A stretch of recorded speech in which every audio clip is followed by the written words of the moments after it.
Magandang buhay Pilipinas, magandang buhay mga ka-okay. Ngayon po ay mapapanood natin ang ating mga players, ang mga dating players at ang mga magulang coaches, trainers na kasama ko rito na kami po ay sama-samang nangarap at nagtulong-tulong para magkaroon ng sariling field na papaglaruan. Ngayon ay biglang mawawala dahil dito sa mga taong ito na sarili lang ang kanilang iniisip. Kaya ito, panoorin po natin sila. Ngayon ay hihingi natin ang opinion ng isang magulang dahil sa nangangambang mawala itong palaruan na ito, itong Field of Dreams.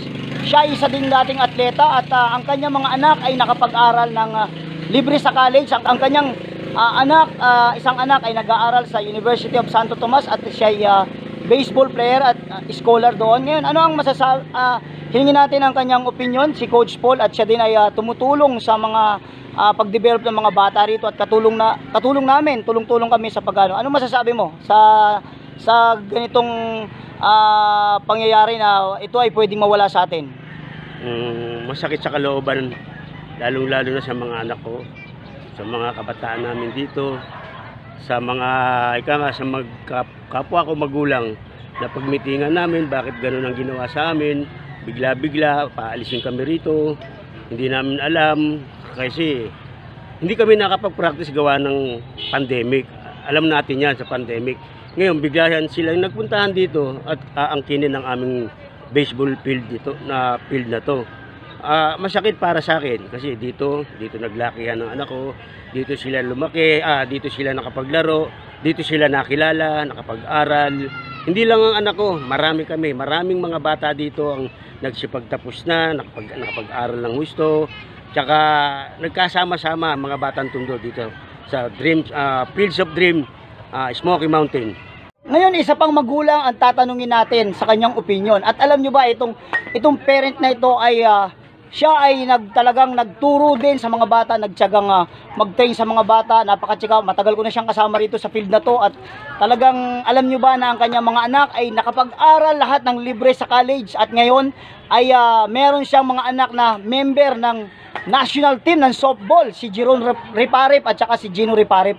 At yun ang bunga ng katyagaan, isang bunga ng Smoky Mountain na pinagmamalaki namin na talagang kami nakapag-produce ng mga national player dito at mga nakapaglaro sa ibang bansa, sa Amerika, sa China, sa Korea. At ito po, itong parents ito ay gusto kong tanungin sa kanyang opinion patungkol dito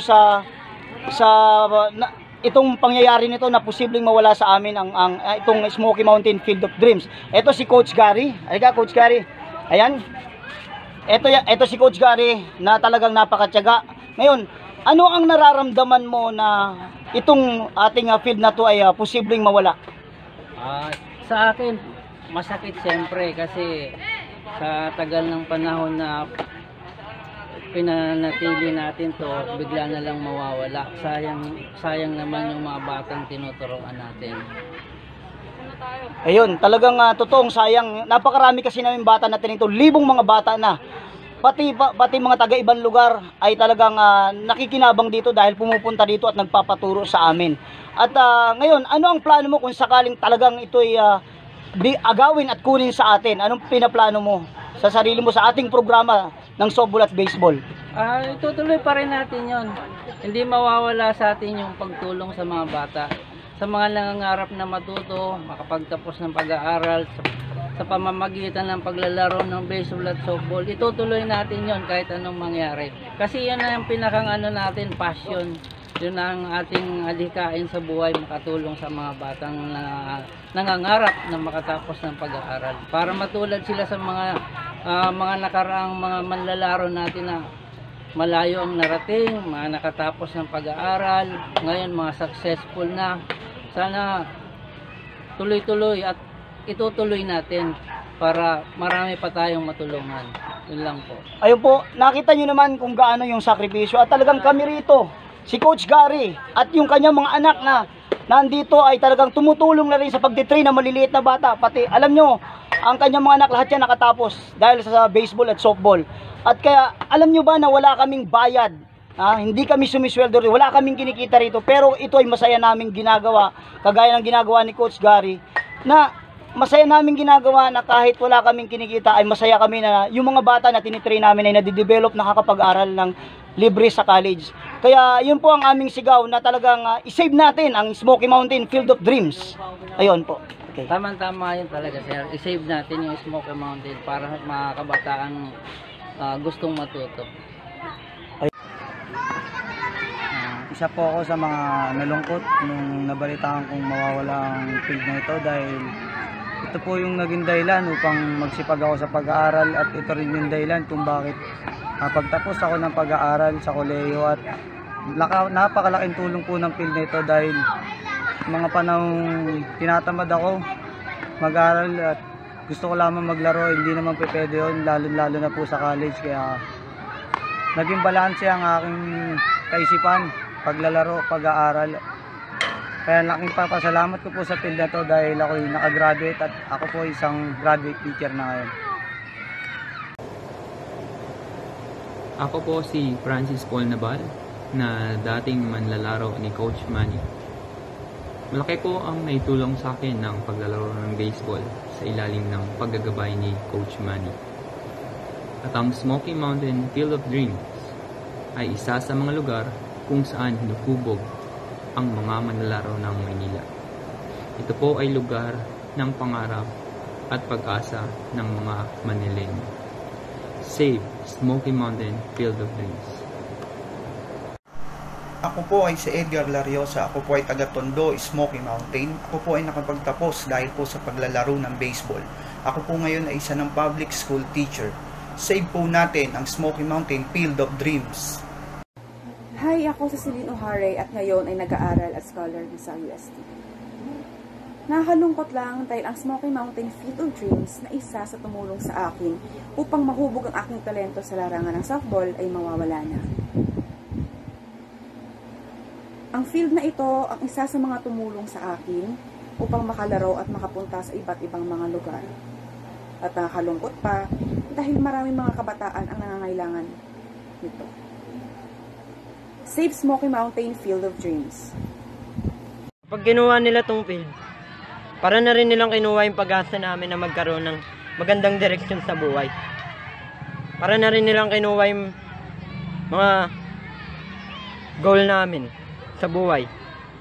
Yung makapag-aral ng libre, tapos malayo sa mga masasamang gawain. Nakakalungkot lang pong isipin na mawawala itong field sa amin kasi ito na po yung pangalawa namin tahanan. Dito na po ako lumaki, parang dito na rin po ako lumaki at ito na rin yung pangalawang laruan kasi dito po kami lumakas, dito rin po ako natuto sa field na to. Sana mapigilan yung pagkawala sa amin ito. Yun lang.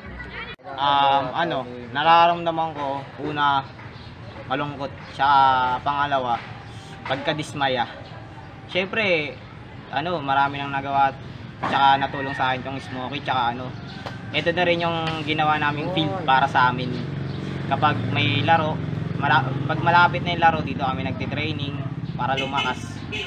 Tsaka marami na ring memories ang nagawa sa akin ng Smoky. Ayun nga, kasama ko yung team ko. Nakakalungkot isipin na yung sa pagkawala ng field. Kasi sa akin bilang isang malalaro, itong field na to, napakalaking tulong nito sa akin. Kasi ito yung naging kasangkapan para makarating ako sa kung ano ako ngayon. Sa kung ano kami ngayon. At yun. Sa pagkawala nito, siguro marahil mawala na rin yung yung pagkakataon na maging scholar kami sa college, makapag-aral ng libre at makapaglaro bilang varsity sa mga universities. Yung po narinig natin yung hinanakit, yung daing at kalungkutan ng mga parents, coaches, trainers na kasama ko rito, pati na rin yung mga dating manlalaro na katulong namin nagtitrain ng mga kabataan, pati yung mga players natin na kitang-kita nyo naman kung gaano kasaya na naglalaro sa Field of Dreams. Ngayon, paano na ang aming programa kung mawawala sa amin yung field?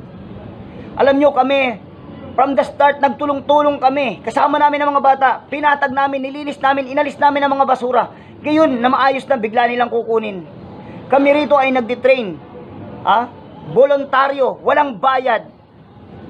Para sa mga bata. Dahil ito lamang yung paraan namin para makatulong sa ating mga kabataan na makaiwas sa masamang bisyo, makaiwas sa masamang impluensya, makatulong sa kanila para magkaroon ng tamang direksyon ng kanilang buhay, at matulungan ang kanilang mga magulang na makapagpaaral ng libre sa college.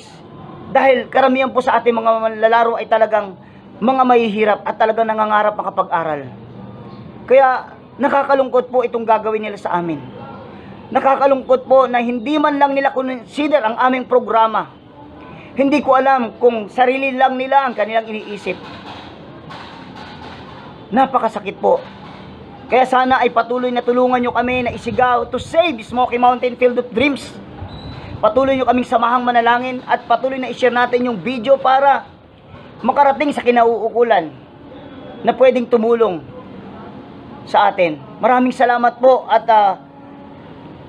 inaasahan namin ang inyong pakikisa sa amin. Patuloy na pakikiisa sa amin. Mabuhay kayong lahat. God bless you all.